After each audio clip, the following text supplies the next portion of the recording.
Halo teman-teman, pada video kali ini saya akan membahas materi tentang prosedur 5 tahap untuk menguji hipotesis. Nah, sebelum itu teman-teman udah pada tahu belum? Dalam menguji hipotesis itu terdapat 5 tahap prosedur loh yang membentuk uji hipotesis. Ketika kita sampai pada tahap yang kelima, kita siap untuk menolak atau tidak menolak suatu hipotesis. Akan tetapi teman-teman, uji hipotesis sebagaimana yang digunakan oleh para ahli statistik tidak menyediakan bukti loh bahwa sesuatu adalah benar. Nah, pada tahapan yang pertama, menetapkan hipotesis nol dan hipotesis alternatif. Untuk hipotesis nol, tahap awal adalah menetapkan hipotesis yang diuji. Misalnya, hipotesis nol adalah bahwa rata-rata jumlah mil yang ditempuh oleh berbahan baja tidak berbeda dengan 60.000. Maka hipotesis nol akan ditulis H0 banding mu sama dengan 60.000. Hipotesis nol merupakan suatu pernyataan yang tidak ditolak jika data sampel tidak menyediakan bukti kuat bahwa pernyataan tersebut adalah salah. Selanjutnya, jika hipotesis nol tidak ditolak menurut dasar data sampel, kita tidak dapat berkata bahwa hipotesis nol benar. Dengan kata lain, gagal menolak hipotesis nol tidak membuktikan bahwa H0 salah. Itu berarti kita telah gagal menyangkal H0. Selanjutnya, hipotesis alternatif adalah suatu pernyataan yang diterima jika data sampel menyediakan bukti yang mencukupi bahwa hipotesis nol itu salah. Hipotesis alternatif menguraikan apa yang akan disimpulkan jika menolak hipotesis nol. Nah, teman-teman tahu tidak kalau hipotesis alternatif ini juga disebut dengan hipotesis penelitian loh. Hipotesis ini diterima jika data sampel menyediakan bukti statistik yang mencukupi bahwa hipotesis nol itu salah. Selanjutnya, tahapan yang kedua, memilih tingkat signifikansi. Tingkat signifikansi adalah probabilitas menolak hipotesis nol ketika hipotesisnya benar. Tingkat signifikansi dilambangkan alfa huruf Yunani. Dalam pengujian, tidak terdapat tingkat signifikansi satupun yang dipergunakan pada seluruh pengujian. Nah, teman-teman, untuk mengilustrasikan bagaimana sih kemungkinan menolak hipotesis yang benar, andaikan pabrik perusahaan komputer pribadi menggunakan banyak papan sirkuit cetakan, pemasok menawar papan, dan pemasok dengan tawaran terendah diberikan kontrak yang menjanjikan.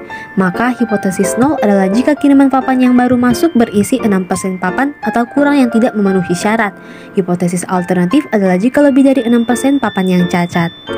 Pada pengujian hipotesis ini terdapat kesalahan jenis 1, yaitu menolak hipotesis 0 ketika hipotesisnya benar, dan kesalahan jenis 2, menerima hipotesis 0 ketika hipotesisnya salah. Di dalam hipotesis, kita sering menyebut probabilitas dari dua kemungkinan kesalahan sebagai alfa dan beta. Nah, teman-teman bisa lihat pada tabel berikut merupakan rangkuman keputusan yang dapat dibuat oleh peneliti dan kemungkinan akibatnya.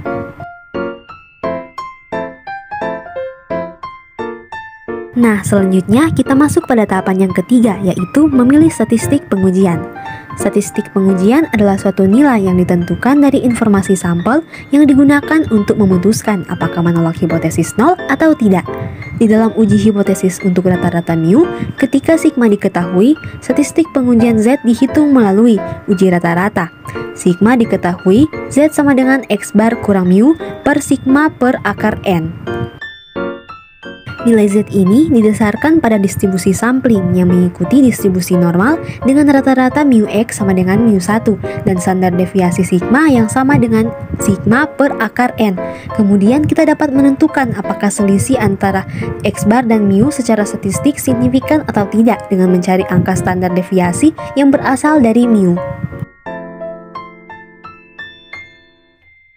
Berikut tahapan yang keempat, merumuskan kaidah keputusan. Kaidah keputusan merupakan pernyataan mengenai kondisi tertentu menurut hipotesis nol yang ditolak dan tidak ditolak. Pada gambar 1.1 ini, area hipotesis nol tidak ditolak berada di kiri 1,65. Area penolakan berada di sebelah kanan 1,65. Uji satu sisi sedang dipergunakan, maka tingkat signifikansi 0,05 dan nilai 1,65 ini merupakan nilai kritis.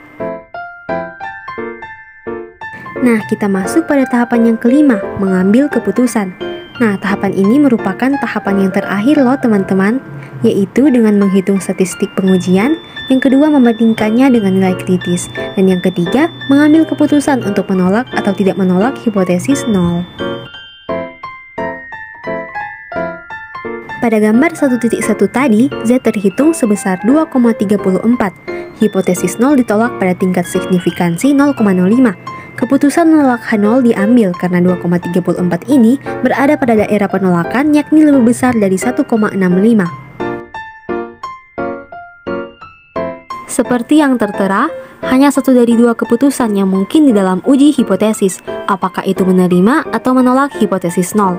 Beberapa peneliti lebih memilih untuk mengutarakan keputusan mereka seperti tidak menolak H0, kita gagal menolak H0, atau hasil-hasil sampel tidak memungkinkan kita menolak H0.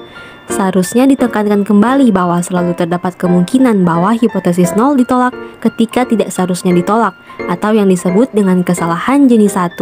Selain itu, terdapat kebetulan yang dapat diuraikan bahwa hipotesis 0 diterima ketika seharusnya ditolak, atau yang disebut dengan kesalahan jenis 2. Nah, teman-teman, kita masuk pada bagian menguji data dengan menggunakan SPSS. Kali ini saya mengambil data yang bersumber dari Badan Pusat Statistik atau BPS. Nah, data ini berisi tentang jumlah dokter gigi menurut kabupaten atau kota di Provinsi Sulawesi Utara. Berikut contoh soal dari data tersebut. Jumlah dokter gigi di Provinsi Sulawesi Utara pada tahun 2021 diketahui berdistribusi normal dengan rata-rata 17.857 dan standar deviasinya 22.376. Diambil sampel sebanyak 4 yang diambil dengan SRS sederhana diperoleh rata-rata sampel yaitu 8 dengan tingkat signifikansinya 5%. Nah, mari kita menguji data ini. Jawabannya, H0 banding mu sama dengan mu 0, H1 banding mu tidak sama dengan mu 0, alfa sama dengan 5%. Dalam statistik uji, T sama dengan mu kurang mu 0 per sigma per akar N, sama dengan 17.857 sama dengan 8, per 22.376 per akar 4, sama dengan 0,8810. Wilayah kritis T tabel sama dengan T dengan alfa per 2 dan derajat bebas N kurang 1 sama dengan T 0,025 sama dengan 3,1824. Maka ditolak H0 karena 0,8810 lebih kecil dari 3,1824. Kesimpulannya, dengan tingkat signifikansi 5% cukup bukti untuk menyatakan bahwa terdapat perbedaan rata-rata antara sampel dana populasi. Nah, teman-teman, langsung saja kita membuka software SPSS-nya. Yang pertama itu kita menginput data pada variabel view dulu ya, teman-teman. Pada kolom ini kita input variabel X dan juga variabel Y. Nah, teman-teman, selanjutnya untuk label yang X kita ganti dengan kabupaten atau kota.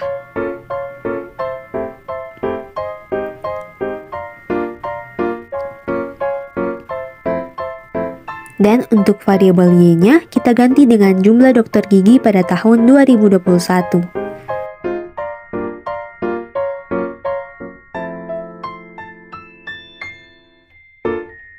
Selanjutnya pada kolom values kita input semua data-datanya, baik itu data dari variabel X maupun data dari variabel Y.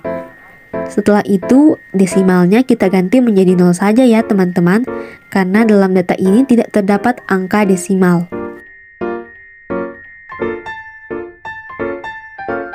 Nah, selanjutnya untuk kolom measure, untuk variabel X-nya kita ganti dengan nominal, dan untuk variabel Y-nya kita ganti dengan scale. Nah, selanjutnya jika semua data dalam variabel view sudah terinput, maka kita pindah ke data view.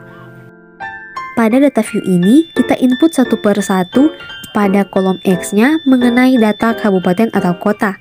Nah, di sini saya hanya menggunakan kodenya saja ya, teman-teman.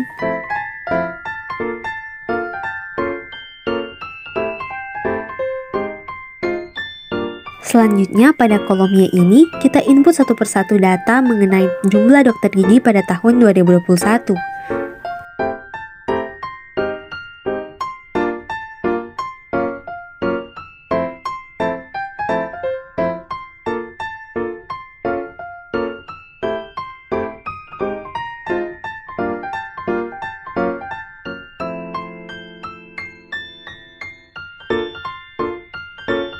Nah, selanjutnya jika semua data sudah terinput, maka kita memilih Analyze. lalu regression, dan kemudian linear. Kita tunggu beberapa saat ya teman-teman.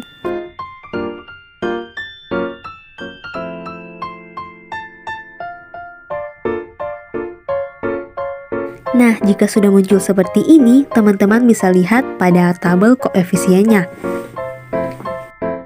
Di sini terlihat nilai T hitung dan juga nilai signifikansinya. Untuk nilai T hitungnya itu berjumlah 1,947 dan untuk nilai signifikansinya berjumlah 100. Selanjutnya bisa kita lihat pada tabel ANOVA-nya. Untuk nilai F hitungnya berjumlah 3,789 dan untuk nilai signifikansinya berjumlah 100.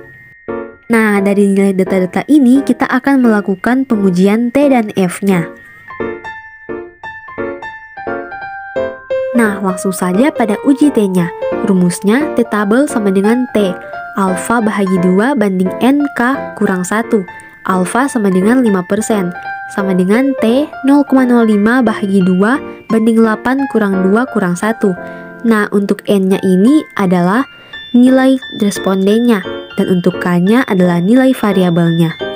Di sini saya mengambil 8 responden dan untuk variabelnya adalah 2. Nah, lanjut 0,05 bahagi 2 sama dengan 0,025 banding 5. Nilai 5 ini didapat dari 8 kurang 2 kurang 1. Dan untuk nilai T tabelnya sama dengan 2,36462. Nah, di sini saya hanya mengambil 3 angka di belakang koma, yakni menjadi 2,364. Untuk nilai signifikansi 100 lebih besar dari 0,05 dan untuk nilai T hitung 1,947 lebih kecil dari nilai T tabel 2,364. Nah, untuk interpretasinya sesuai dengan tabel, yaitu hasil untuk menunjukkan bahwa nilai signifikansi pengaruh kabupaten atau kota atau variabel X-nya terhadap jumlah dokter gigi atau variabel Y adalah 100 lebih besar dari 0,05 dan nilai T hitung 1947 lebih kecil dari nilai T tabel 2,364, maka H0 diterima.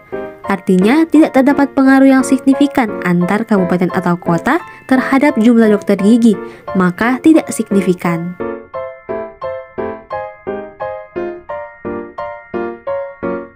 Selanjutnya kita masuk pada uji F-nya. Nilai signifikansinya 100 lebih besar dari 0,05. Untuk nilai F hitung 3,789 lebih kecil dari nilai F tabel yaitu 4,46.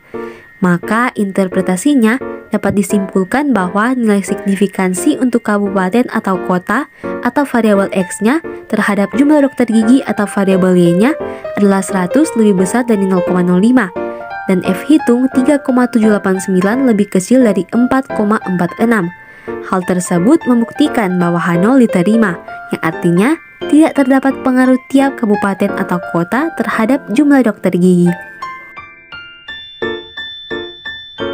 Nah teman-teman, saat ini sudah berada di penghujung materi nih.